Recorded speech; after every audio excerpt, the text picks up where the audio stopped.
بسم اللہ الرحمن الرحیم۔ السلام علیکم۔ sirat.e.mustaqeem سعودی نیوز چینل میں آپ سب کو خوش آمدید کہا جاتا ہے۔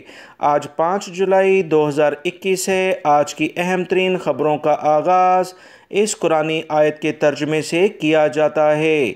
ارشاد باری تعالیٰ ہے، اور یہ دنیا کی زندگی کھیل کود کے سوا کچھ بھی نہیں، اور حقیقت یہ ہے کہ آخرت کی زندگی ہی اصل زندگی ہے، اگر یہ لوگ جانتے۔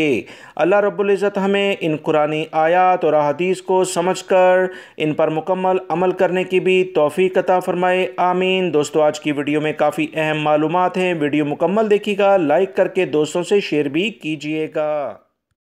سعودی وزارت صحت کے ترجمان ڈاکٹر محمد العبد العالی نے کہا کہ ہجری کیلنڈر کے لحاظ سے 40 سال یا اس سے زیادہ عمر کے افراد کے لیے کرونا ویکسین کی دوسری خوراک مہیا کر دی گئی ہے۔ وزارت نے صحتی ایپس کے ذریعے دوسری خوراک کے لیے بکنگ کرانے کے لیے کہا ہے۔ سعودی وزارت صحت کے ترجمان نے کہا کہ ویکسین پلان آگے بڑھ رہا ہے۔ معاشرے کے تمام افراد کو اس اہم نظام کے ذریعے ویکسین فراہم کی جا رہی ہے۔ توقع ہے کہ معاشرے کے سب افراد ویکسین لگوا لیں گے۔ سعودی وزارت صحت کے ترجمان نے مزید کہا کہ دوسری خوراک ہر طرح کے لوگوں کو فراہم کی جائے گی اور ترجیحی طور پر اس کام کو تیز کیا جائے گا۔ وزارت صحت کے ترجمان نے کہا کہ کرونا وائرس سے متاثرین کا تناسب ابھی غیر مستحکم ہے، البتہ نازک کیسز کی شرح مستحکم ہو گئی ہے۔ ترجمان نے ایک اور اہم سوال کا جواب دیتے ہوئے بتایا کہ 20 سے 40 سال تک کے عمر والے تمام سعودی شہری اور مقیم افراد کو کورونا کی دوسری خوراک بھی جلد دی جائے گی۔ انہوں نے کہا کہ مقامی شہری اور مقیم غیر ملکی ویکسین لازمی لگوائیں، اور جنہوں نے ابھی تک نہیں لگوائی فوری طور پر رجسٹر کریں، کیونکہ 1 اگست سے اس بارے میں کچھ زیادہ سختی دیکھنے میں آ سکتی ہے۔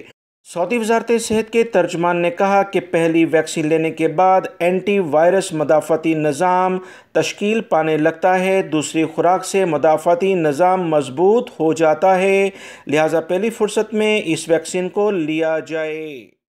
سعودی عرب میں غیر ملکیوں کی جگہ سعودی شہریوں کو مسلسل ملازمتیں فراہم کی جا رہی ہیں۔ غیر ملکی افراد مختلف پیشوں پر، یعنی جو کاروبار یا کام کر رہے تھے، وہ ان سے ختم کرا کر ان کی جگہ سعودی شہریوں کو ملازمتیں فراہم کی جا رہی ہیں۔ تازہ ترین اعلامیے کے مطابق سعودی وزارت ہیومن ریسورسز نے بتایا کہ 6 پیشوں کو سعودی شہریوں کے لیے مخصوص کرنے کا فیصلہ کر دیا گیا ہے۔ سعودی وزارت افرادی قوت انجینئر احمد سلیمان الراجی نے منظوری دے دی ہے۔ سعودی وزیر نے مزید کہا کہ جن پیشوں کو سعودی شہریوں کے لیے مخصوص کر دیا گیا ہے، اس میں قانونی مشاورت یعنی لیگل کنسلٹنٹ، لا فرمز، قانونی ایجنسیاں، کسٹم کلیئرنس کا set up, real estate, active غیر منقولہ جائیدادوں کی سرگرمیاں، film industry, driving school, technical and engineering profession, technical اور انجینئرنگ کے پیشے سے متعلقہ جو کام ہوں گے وہ سعودی شہریوں کے لیے مخصوص کیے جا رہے ہیں۔ ان پیشوں کو سعودی شہریوں کے لیے مخصوص کرنے سے 40,000 اسامیاں پیدا ہوں گی۔ وزارت نے مزید کہا کہ منصوبے کے مطابق سال رواں یعنی اسی سال میں سعودی شہریوں کے لیے 2 لاکھ نئی اسامیاں پیدا کرنا ہمارا مین ٹارگٹ ہے۔ نئے شعبوں کو سعودی شہریوں کے لیے مختص کرنا وزارت کی پالیسی کا اہم حصہ ہے، جس کے تحت زیادہ سے زیادہ نوجوانوں کو اسامیاں فراہم کرنا ہوں گی۔ یاد رہے، اس سے پہلے وزارت ہیومن ریسورسز نے اس سال کے آغاز میں shopping malls, hotels, cafe shops, مرکزی سپلائی مارکیٹ، نجی اسکولوں اور تعلیمی شعبوں کو شہریوں کے لیے مخصوص کر دیا تھا، جس سے لاکھوں غیر ملکی افراد کو بے روزگاری کا سامنا کرنا پڑا، اور بہت سارے لوگوں کے اقامے بھی رینیو نہیں ہوئے اور وہ اپنے ملک چلے گئے۔ اس سال بھی تقریباً 2 لاکھ اسامیاں پیدا ہوں گی، یعنی سعودی حکومت کا ٹارگٹ فوری طور پر 40,000 کا ہے، مگر اسے آگے بڑھا کر 2,03,000 کے قریب لے کر جایا جائے گا، جس سے بہت سارے غیر ملکی افراد کو ان کی ملازمت سے ہاتھ دھونا پڑیں گے۔ پاکستان انٹرنیشنل ایئر لائن نے خلیجی ممالک میں پاکستانی کو واپس لانے کے لیے 18 اضافی پروازیں چلانے کا فیصلہ کیا ہے۔ پی آئی اے نے غیر ملکی پروازوں کی اچانک منسوخی کے باعث ہزاروں افراد کو مشکلات کا سامنا کرنا پڑا، جس کے باعث پی آئی اے نے متحدہ عرب امارات، قطر اور بحرین کے لیے اضافی پروازیں چلانے کا فیصلہ کیا ہے۔ یاد رکھیں، بہت ساری انٹرنیشنل فلائٹس نے باقاعدہ بکنگ 1 جولائی کے لحاظ سے پاکستان کے لیے کی تھی، مگر پاکستان کے ادارے نے ان تمام انٹرنیشنل کمپنیوں کو انٹرنیشنل لیول پر پروازیں پاکستان لانے کی اجازت نہیں دی، جس کی بنیاد پر تمام بکنگ کو منسوخ کینسل کرنا پڑا ہے۔ اسی بنیاد پر بہت سارے پاکستانی جو کہ سعودی عرب اور دیگر ممالک سے پاکستان آنا چاہتے تھے، انہیں پاکستان کی انٹرنیشنل ایئر لائن کے ذریعے اب لایا جا رہا ہے۔ 2 دن پہلے کچھ اطلاعات ایسی بھی آئیں کہ مختلف خلیجی ممالک سے آنے والے پاکستانیوں میں، خصوصی طور پر کراچی میں پہنچنے والے افراد میں کرونا وائرس دیکھا گیا، جس پر انہیں کوارنٹائن کیا گیا۔ لہٰذا جو بھی افراد سعودی عرب یا دیگر ممالک سے جا رہے ہیں، اپنے لیے احتیاط لازماً اختیار کریں، کیونکہ کرونا کی جو فضا ہے وہ مختلف ممالک میں ابھی بھی تیزی سے گردش کر رہی ہے۔ سعودی عرب میں موبائل فون سے متعلقہ سب سے بڑی کمپنی ایس ٹی سی نے اپنے کسٹمر سے کہا کہ ایک اور سہولت ان کو فراہم کر دی گئی ہے۔ ایمیزون ایپس یا ویب سائٹ کے ذریعے سوا ریچارج کرایا جا سکتا ہے، یعنی آپ اپنا کارڈ اپنے موبائل میں ایڈ کرا سکتے ہیں۔ ایس ٹی سی نے بیان میں مزید کہا کہ نئی سہولت کا انتظام سعودی ایمیزون کی شراکت سے کیا گیا ہے۔ ساوا صارفین عربی اور انگریزی زبانوں میں آسانی سے ساوا کارڈ تیزی اور آسانی سے ریچارج کرا سکیں گے۔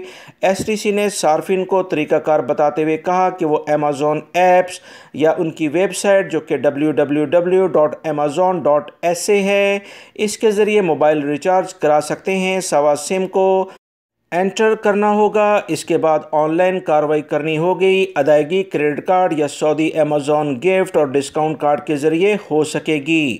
ایس ٹی سی نے کہا کہ اگر کوئی صارف اپنے دوست یا قریبی فیملی ممبر کے لیے اگر بیلنس ریچارج کرانا چاہتا ہے تو اس کا طریقہ کار بھی یہی ہے۔ اس سے غیر ملکی اور سعودی شہریوں کو کافی سہولت ملے گی۔ سعودی محکمہ موسمیات کے قومی مرکز کا کہنا ہے کہ پیر 5 جولائی کو سعودی عرب کے زیادہ تر علاقوں میں انتہائی ٹیمپریچر میں معمولی کمی کا امکان ہے۔ سعودی ذرائع ابلاغ سے جو اہم ترین اطلاعات موسمی صورتحال کے بارے میں موصول ہوئی ہیں، اس کے مطابق سعودی عرب کے مشرقی اور وسطی علاقوں میں انتہائی ٹیمپریچر 4 سے 6 سینٹی گریڈ کم ہو جائے گا۔ تیز ہوائیں چلنے کا بہت امکان ہے۔ گرد و غبار کی وجہ سے مشرقی ریجن، مکہ المکرمہ ریجن اور مدینہ منورہ ریجن میں حد نظر محدود ہو جائے گی۔ ڈرائیونگ کرنے والے افراد ان علاقوں میں بہت احتیاط برتیں۔ قومی محکمہ موسمیات کی جانب سے کہا کہ رات کے وقت مملکت کے جنوب مغربی اور مغربی بالائی علاقوں میں موسم کافی تبدیل ہوگا، جبکہ دوپہر کے وقت گرمی کافی کم ہونا شروع ہو جائے گی۔ بیان میں مزید کہا گیا ہے کہ پیر کو جازان اور اسیر ریجنوں کے پہاڑی علاقوں میں تیز ہوائیں چلیں گی اور اس کے بعد گرج چمک کے ساتھ بارش کا بہت امکان ہے۔ اس کا سلسلہ بہا اور مکہ المکرمہ ریجن تک پھیل جائے گا۔ پیر کو انتہائی ٹیمپریچر مدینہ منورہ اور الاسا میں 45 سینٹی گریڈ، السودہ میں 17 سینٹی